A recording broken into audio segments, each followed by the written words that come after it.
Hello friends, मैं LC Yadav, सहायक आचार्य लोक प्रशासन, राजकीय बांगड़ महाविद्यालय डीडवाना से। कल के वीडियो में हमने व्यवहारवाद की मान्यताओं के बारे में पढ़ा था और आज हम बात करेंगे चेस्टर बर्नार्ड के योगदान में। व्यवहारवाद में चेस्टर बर्नार्ड और हर्बर्ट साइमन का मुख्य रूप से नाम आता है। और चेस्टर बर्नार्ड का क्या योगदान था?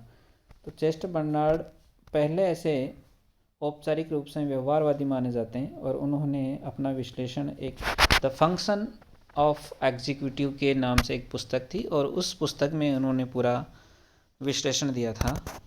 तो आइए आज हम चेस्टर बर्नार्ड के बारे में पढ़ते हैं। इनके कुछ टॉपिक हैं, जैसे चेस्टर बर्नार्ड की भूमिका क्या थी। बर्नार्ड एक सामाजिक व्यवस्था उपागम के आध्यात्मिक पिता के रूप में जाना जाता है और बर्नार्ड का जो योगदान था उसको हम 5 पॉइंटों में देखते हैं। पहला है संगठन एक सहकारी व्यवस्था के रूप में, अनौपचारिक और औपचारिक संगठन। तीसरा, अनौपचारिक संगठन की क्या भूमिका होती है उसके बारे में देखेंगे। और प्राधिकार की अवधारणा और उदासीनता का जो क्षेत्र है उसके बारे में बात करेंगे। और उसके बाद में बात करेंगे योगदान संतुष्टि संतुलन की अवधारणा की। फिर इनका समकालीन लोक प्रशासन में बर्नार्ड की क्या प्रासंगिकता है, क्या इसकी उपादेयता है, और फिर हम देखेंगे इसके आलोचनात्मक मूल्यांकन के बारे में।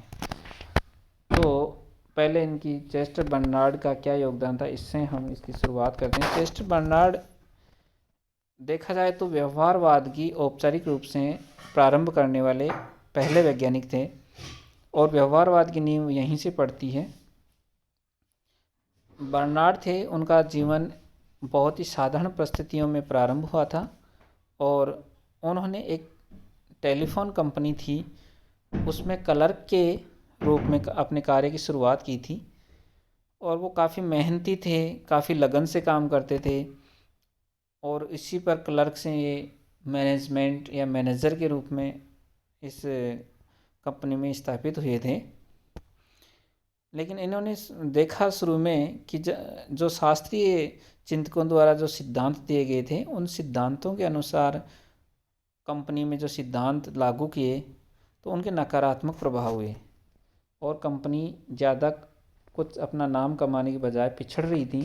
तो इन्होंने अपने स्वयं का एक विश्लेषण किया और स्वयं के विश्लेषण के आधार पर कुछ नए सिद्धांत कहें या नई व्यवस्था लागू की और उस व्यवस्था का कंपनी पर काफ़ी सकारात्मक प्रभाव पड़ा।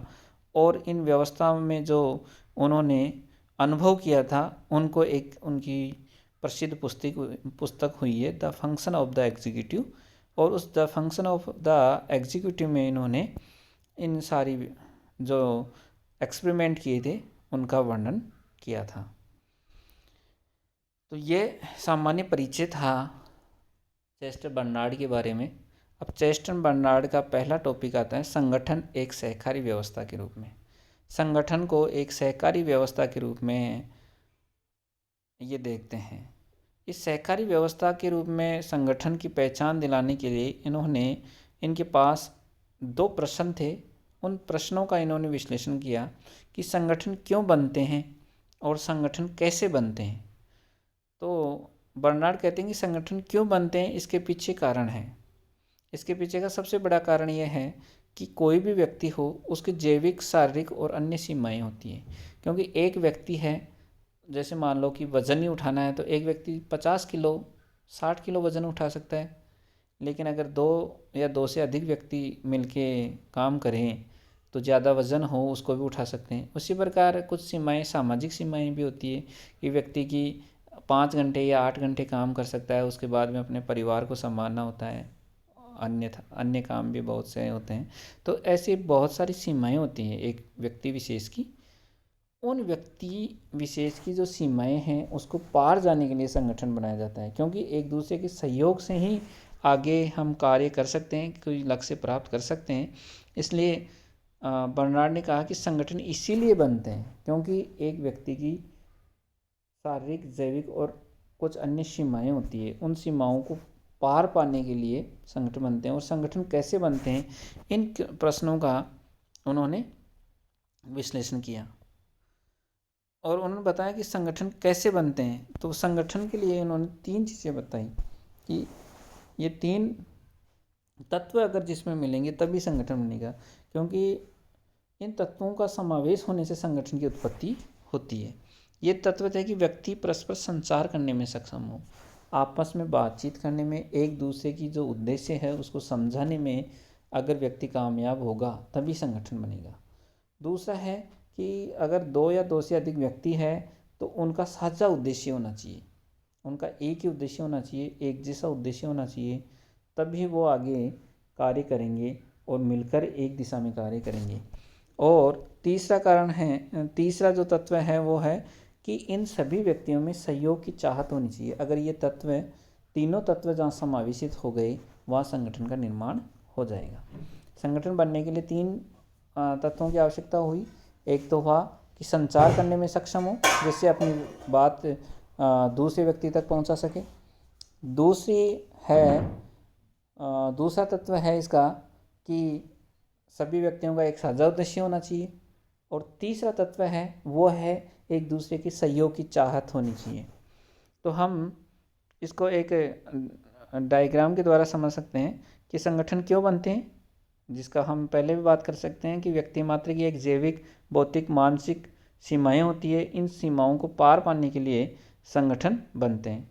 संगठन कैसे बनते हैं, इसके 3 तत्व होते हैं कि संचार होना चाहिए, साझा उद्देश्य होना चाहिए और सहयोग करने की इच्छा होनी चाहिए। अब संगठन क्यों बनते हैं, कैसे बनते हैं और संगठन कितने प्रकार के होते हैं। तो संगठन के 2 प्रकार होते हैं, एक तो होता है औपचारिक संगठन और एक होता है अनौपचारिक संगठन। औपचारिक संगठन ऐसे होते हैं जिसमें मूलतः उद्देश्य उन्मुख जो हो वो औपचारिक संगठन है, और जिसका एक निश्चित मूल उद्देश्य होता है।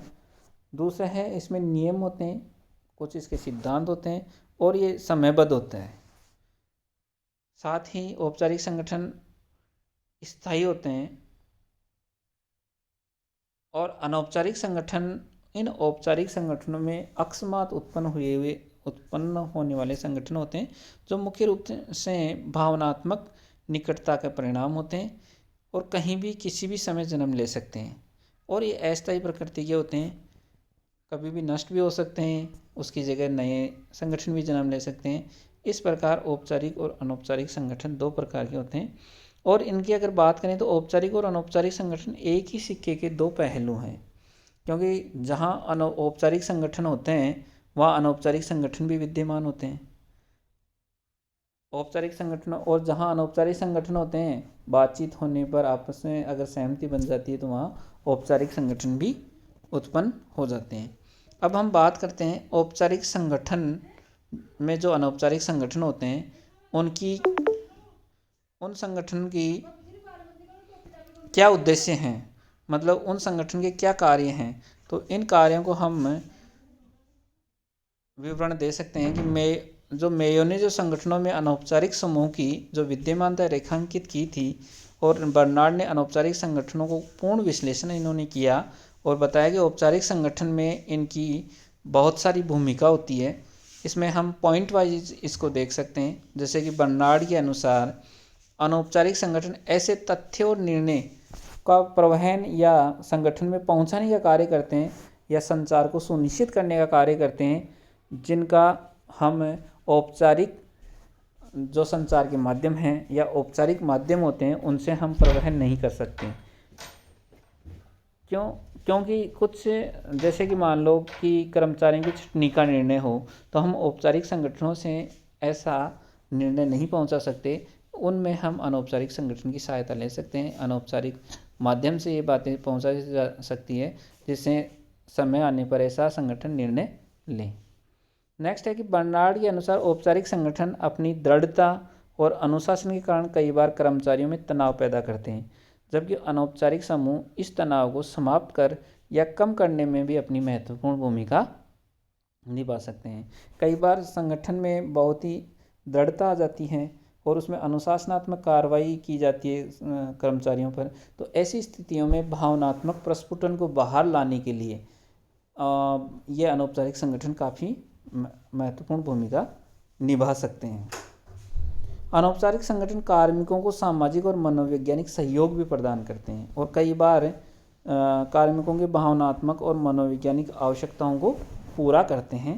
इस प्रकार अनौपचारिक संगठन, जब भी जो संगठन होता है उसके विपरीत कार्य होते हैं, वहाँ संगठन को बचाने के लिए काम में आता है और औपचारिक संगठन को एक तरह से पूर्णता प्रदान करता है। इसलिए हम कह सकते हैं कि अनौपचारिक संगठन औपचारिक संगठन के अस्तित्व के लिए, उसके बनाए रखने के लिए अपनी काफ़ी महत्वपूर्ण योगदान देते हैं। तो आज का ये टॉपिक हमारा यहीं समाप्त होता है। कल इसी से हम आगे प्राधिकार के स्वीकरण की संकल्पना और जो बर्नार्ड के द्वारा अन्य जो टॉपिक दिए गए हैं उसके बारे में अध्ययन करेंगे। इसके साथ ही आज के क्वेश्चन नोट कीजिए। पहला सवाल होगा, चेस्टर बर्नार्ड का सामान्य परिचय प्रस्तुत कीजिए। नेक्स्ट क्वेश्चन, औपचारिक और अनौपचारिक संगठन में क्या अंतर है, अपने शब्दों में समझाइए। नेक्स्ट क्वेश्चन होगा, औपचारिक संगठन को बनाए रखने में अनौपचारिक संगठन किस प्रकार सहायता देते हैं, बताइए। ठीक है दोस्तों, थैंक यू सो मच।